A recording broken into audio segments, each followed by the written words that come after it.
So sa vlog natin ngayon mga sangkay, ipapakita po natin kung gaano kaganda ang mismong pinakaloob, no, ng world-class pabahay ni Pangulong Bongbong Marcos. Kaya naman, dapat mo po itong mapanood ngayon mga sangkay para mismo ma-witness mo kung gaano kaganda ito.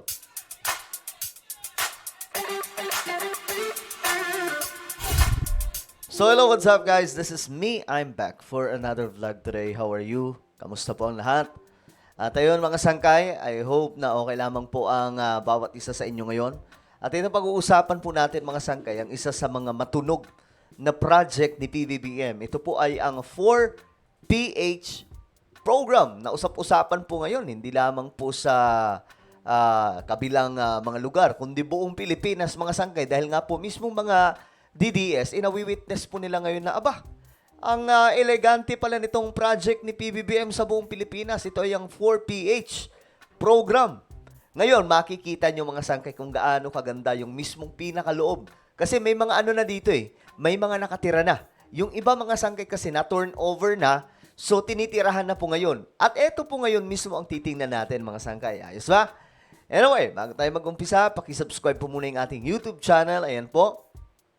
Tayo po ay 1.47 million subscribers na at road to 2 million subscribers. So kung gusto mong mapabilang sa dumaraming mga solid sangkay dito sa YouTube, ang gawin mo lamang, i-click nyo po yung subscribe button na makikita po sa baba ng video na to. I-click nyo po yung bell at i-click nyo po yung all. Alright? Sa mga nanonood naman po sa Facebook, i-follow nyo po yung ating Facebook page. Okay? Mga sangkay, ito ay very interesting, no? Kasi kahit ako, curious ako mga sangkay kung ano po itong project ni PBBM, gaano nga ba kaganda itong proyekto ni PBBM pagdating po sa kanya mga pabahay. Kasi, alam nyo, makikita nyo dito mga sangkay, ito po, makikita nyo po dyan na talagang elegante. Akala mo mga sangkay, mga kondo po ito. Ayan, makikita nyo kung gaano kagaganda yan. Ayan, diba? Ngayon, mga sangkay, kamusta yung loob nito? Anong mayroon sa loob po ng pabahay ni PBBM na talagang namang pinag-uusapan ngayon?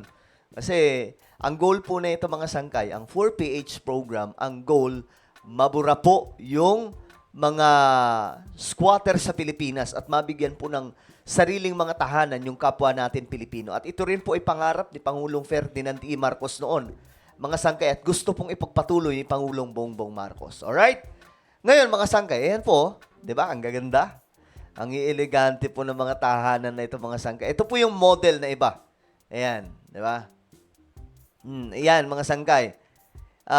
Isa ito sa mga model, pero ginagawa na po ito ngayon. Ang dami na pong kinoconstruct. Ito yung mga actual na mga naipatayo na. Ayan po, mga sangkay, di ba? Ngayon, ang tanong dito, gaano kaganda yung loob? Ito kasi, mga sangkay, mayroon na pong mga na-turnover dyan. Ayan, may mga nakatira na pong iba dito. Akala nyo mga sangkay, no? Akala nyo hindi pa ito natitirahan. Nako po, marami na po ang na-turnover sa mga pabahay ni Pangulong Bongbong Marcos. At ngayon, mga sangkay, nagiging usap-usapan na po ito ng marami. Ito, tingnan po natin mga sangkay. Bago natin panoorin ito, dito po muna tayo. Ito. Panoorin po muna natin to. Mahigit 3,000 pamilya sa Cebu City magkakaroon na ng tahanan sa pamagitan ng pambansang pabahay para sa mga Pilipino o 4PH program. Ang detalye sa ulat ni Nina Oliverio ng PTV Cebu. Ang Cebu ay isa lamang po sa napakaraming talagang namang may lokasyon ng proyektong ito. Masayang sinuri ni Erica Jade kasama ang kanyang anak ang isang model unit ng tahanan na kanilang matitirhan sa ilalim ng pambansang pabahay para sa Pilipino o 4PH program. Formal na kasing nilagdaan ng LGU ng Cebu City at ng Department of Human Settlement and Urban Development ang Memorandum of Agreement para sa pagpapatayo ng 19 na gusali na may 3,000... Ayan, Ito po yung model mga sangkay. Doon po ito sa Cebu. Diba?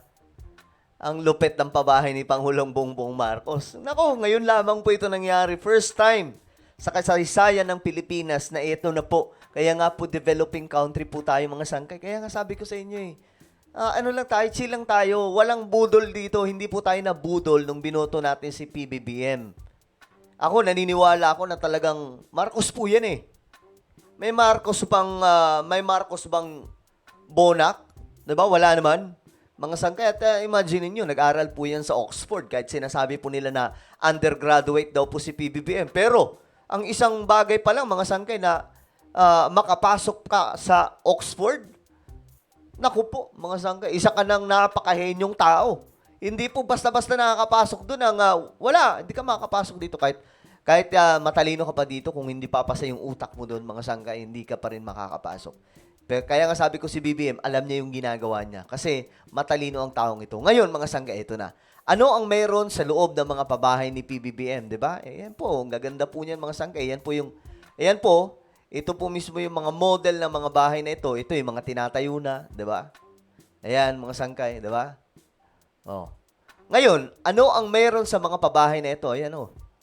Yung iba kasi dito tapos na. Ayan. Ito yung mga tapos na. Ngayon, ito. Meron na pong nabigyan ng bahay na ito, mga sangkay. Panoorin po natin. Sila po ay kabilang sa mga nasa danger, tama ba? Danger zone ng mga kababayan po natin, mga sangkay, na wala pong matirahan talaga, wala po gaanong magandang tahanan. Actually, ito po yung problema ngayon sa Pilipinas, mga sangkay. Ngayon, tingnan po natin. Pwede mo makita, ma'am? Para... Tingnan nyo, mga sangkay, yung loob, oh. Pinasyalan po nila yung isa sa mga project ni PBBM. Pabahay. Tingnan lang natin yung pabahay ng ating President Bongbong Marcos. Ay, ito yung kwarto po ninyo. Ay, hello po, sir. Dalawang kwarto. May kwarto, may CR. Tapos ito yung kitchen. Grabe, may 2 kwarto na, mga sangkay, di ba? Sipin nyo, ganyan po yung pabahay ni Pangulong Bongbong Marcos. May tubig na rin po. May Ay, laundry nyo malawak ko yung kila, ma'am, no? Oh, yung balcony nila, mga sangkay, oh. Iba-iba pala. Pag nasa Kitchen. sa gitna, medyo malawak. Pag nasa gilid na gilid lang. Tapos meron ng... May CR pa. Ma'am, pwede magtanong paano po kayo nalipat po dito sa pabahay ng ating President Bongbong Marcos? Paano po kayo napalipat po dito? Yan, maganda yung tanong, mga sangkay. Ano po kasi kami, nanggaling kami po sa endangered zone. Okay. Kaya, Tabi ng ilog. opo. Yun. Kaya gin-grab na rin po namin yung offer na dito. Malaking bagay na rin po matulong sa amin. Minsan na lang po sa Pangulo. Ano yun, ma'am? Tika lang, bro. Ano yan? Sa bahay niyo dati yun, nangungupa na kayo? O... Opo, kami nangungupahan. Kita nyo na, mga sangkay. Dati nangungupahan lamang po sila. Sila original yung mga bahay. Ayan, anong masabi natin sa ating President Bongbong Marcos para malaman po niya na Ito, mga sangkay. First time na nakatanggap kami galing sa gobyerno. O, kita nyo na, mga sangkay. Yung iba dyan, ayaw pong maniwala. Bahala kayo dyan. Ayaw yung maniwala. Pero kapag andyan na yung mga pabahay, dapat i-istabin nyo lang din. Di baling tumira sa, di baling tumira sa ilalim ng tulay. Wag lang pumabor kay PBBM, no? Ganyan po yung iba, mga sangkay. Nga ganitong opportunity nga pabahay. Kaya overwhelming. Maraming salamat President PBM sa babahay na binigay ko sa dalawa. You see? Tingnan nyo, mga sangkay, kung gaano kaganda yung pabahay na ito. Hindi na po ito yung model, ha? Ito po yung pabahay mismo na tinitirahan na po ng mga kababayan po natin. So ngayon, mga sangkay, tingnan nyo po mabuti. Ayan po, yung ilan sa mga pabahay ni Pangulong Bongbong Marcos. Ayan po, yung CR. Ito yung ibang mga model, mga sangkay. So hindi pala talaga joke yun. Depende po sa size eh. May mga sizes po yung ibang mga pabahay ni PBBM, mga sangkay. At ito naman, ito ang kinagandahan po dito. Itong pabahay na ito, hindi po ito katulad sa mga pabahay na binebenta ng ibang mga private company, mga sangkay, na talagang naman, Diyos mio marimar, napakamahal. Ito po ay sobrang abot kaya. Ewan ko nga paano pinagawa ito nila PBBM, mga sangkay. Minsan naisip ko na, dito na ba nanggaling yung Marcos Wealth? Pinagpatay ng mga pabahay na ito kasi sinasabi po nila ang partner na ito private. Pero hindi po natin alam, mga sangkay, kung sino mga private na yun. Baka mamaya gawa-gawa lang yun. Tapos kaila BBM na pala pera itong pinanggagastos ngayon sa mga pabahay kasi sobrang baba lamang po mga sangkay ng mga pabahay na ito na babayaran. Yung iba, mga sangkay, mayroon ata si PBBM mga pabahay na iba libre po sa mga kababayan po natin na talagang sobrang kapuspalad. Pero itong 4PH, ito po, may kaunti lamang pong halaga na babayaran po talaga, mga sangkay. At alam nyo, tuwang-tuwa nga po dito yung mga kababayan po natin. Isipin nyo, yung mga private, di ba? Private company na nagbebenta po ng mga kondo o di kaya naman mga pabahay. Alam nyo na yan, kahit hindi ko na i-mention kung sino. Problemado sila ngayon dahil po dito sa project ni PBBM, sa programa ni PBBM. Kasi gusto po talaga ni BBM mabura lahat ng squatter sa Pilipinas. Okay? So ano po ang inyong opinion? Just comment down below. Mayroon po tayong YouTube channel. Ito po ay Sangkay Revelation. Hanapin nyo po ito sa YouTube. Kapag nakita nyo na, i-click nyo po yung subscribe, i-click ang bell, at i-click nyo po yung all. Ako na po ay magpapaalam. Mag-iingat pong lahat. God bless everyone.